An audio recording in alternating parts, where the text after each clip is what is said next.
Queridos pastores, una vez más, en esta media semana, irrumpo en tu tiempo, en tu quehacer, para compartir contigo un pequeño pensamiento afín a tu familia y a las familias de tu iglesia a la que tienes que pastorear.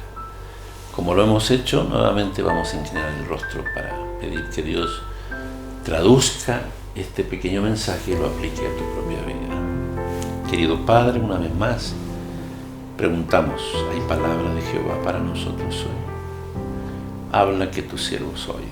En el nombre de Jesús. Amén. Esta vez el pasaje tiene que ver con el momento cuando Jesús ya había cumplido su ministerio.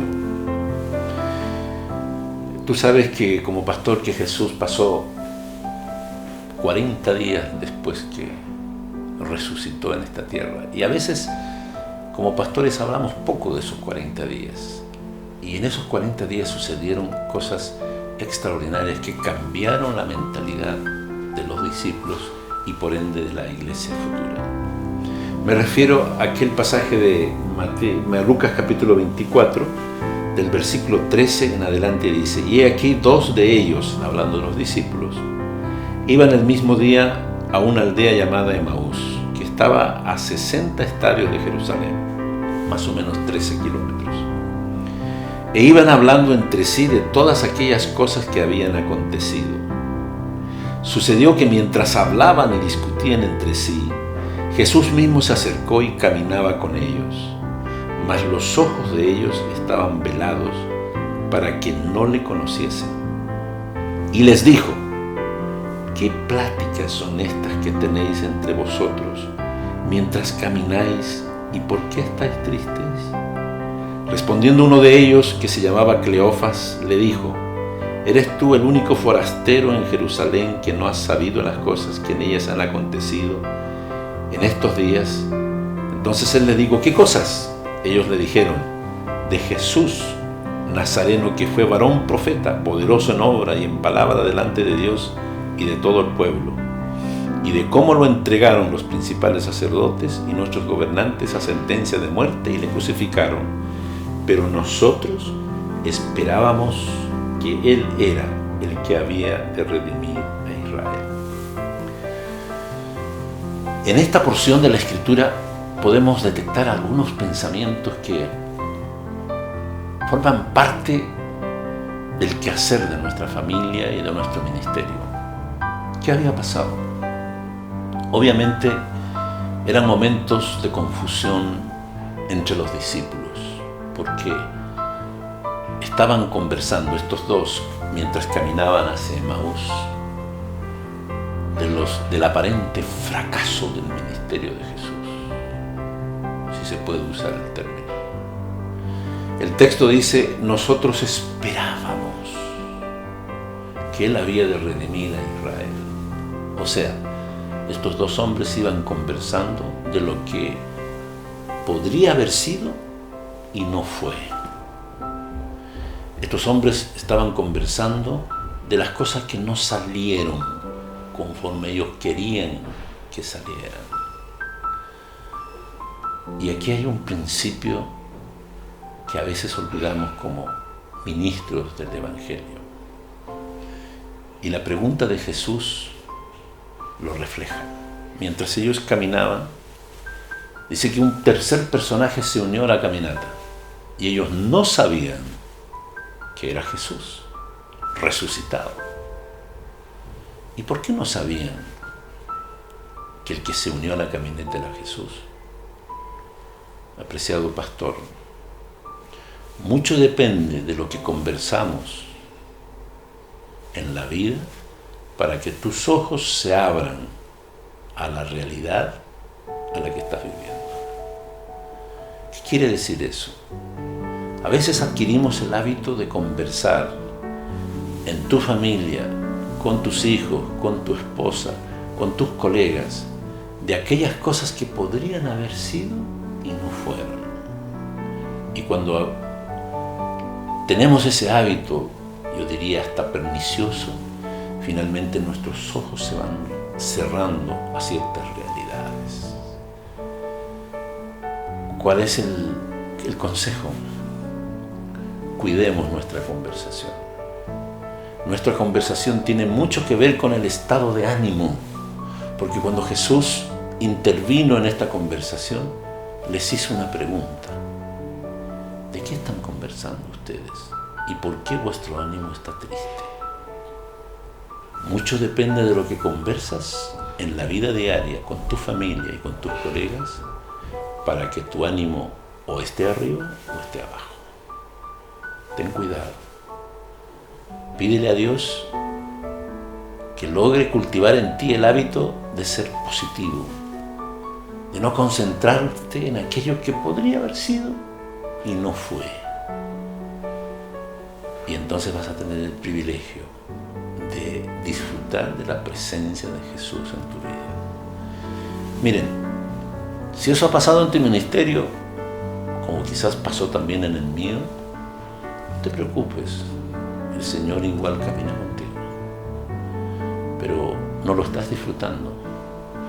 Y los siguientes textos nos arrojan luz al respecto, porque ante la pregunta de Jesús, estos dos hombres le dicen: ¿eres tú el único forastero que no ha sabido lo que ha acontecido estos días? Mira qué interesante. Para esos dos hombres, que habían sido llamados a ser discípulos de Jesús, Jesús no pasaba de ser solo un forastero. ¿Y qué es un forastero? Un forastero es un hombre que hoy aparece y mañana se va. Hoy aparece, está un tiempo con nosotros y después, así como no sabemos de dónde viene y hacia dónde va, muchas veces Jesús puede ser para nosotros, incluso como pastores, como familia ministerial, podemos hacer de Jesús un simple forastero que hoy está y mañana no lo necesitamos. Y eso hace que nuestros ojos no se abran a la cantidad de posibilidades, a la cantidad de privilegios que Dios nos da solo con su presencia.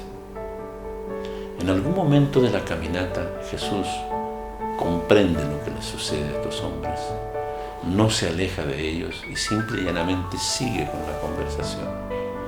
Y los siguientes versículos nos dan y nos arrojan luz al respecto. El versículo 27 dice: y comenzando desde Moisés, Jesús está hablando, y siguiendo por todos los profetas, les declaraba en todas las escrituras lo que de él decían. Jesús les dio un estudio bíblico, Jesús les abrió las escrituras. Apreciado pastor, apreciada hermana, si hay algo que va a abrir tu mente para que puedas ver las cosas que realmente están aconteciendo, es la lectura de la palabra de Dios. En ella Dios te va a revelar cosas extraordinarias. A través de ellas vas a entrar en una comunión estrecha con el Señor. A través de ellas vas a disfrutar. Qué lindo es caminar al lado de Jesús. Eso es ser cristiano, caminar al lado de Él.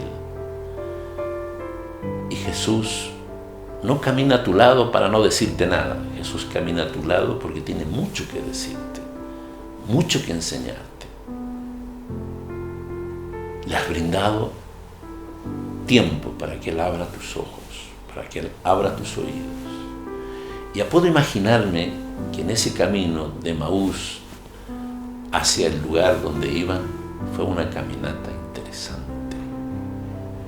El tiempo transcurrió y ellos disfrutaron de este ser que les hablaba cosas extraordinarias y su mente se fue abriendo poco a poco y fueron entendiendo muchas cosas que hasta ahora no lo habían entendido.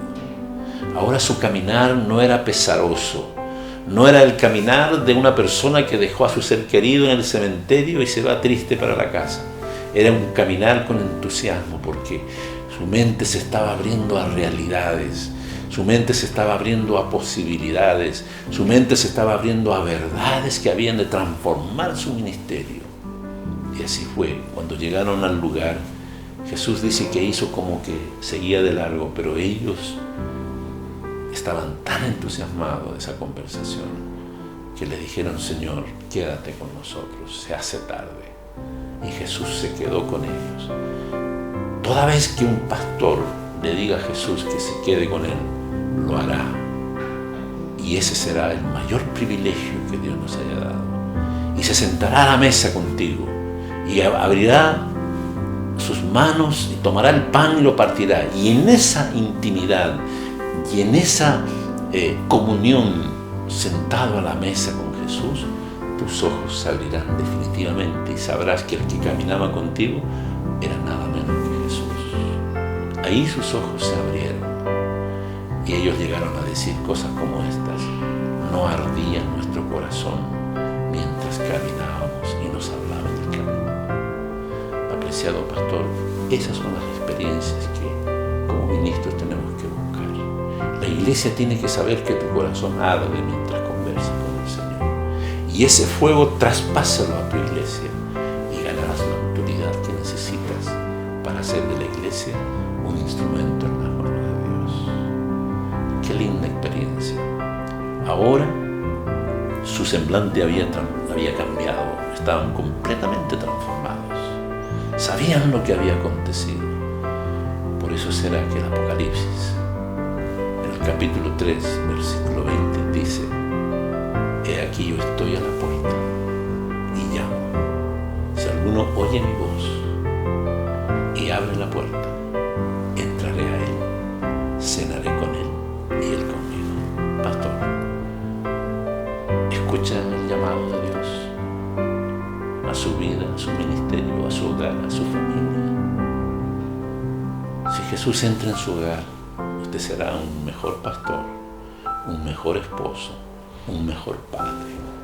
Él despertará impulsos extraños a su propia naturaleza y disfrutará de su presencia.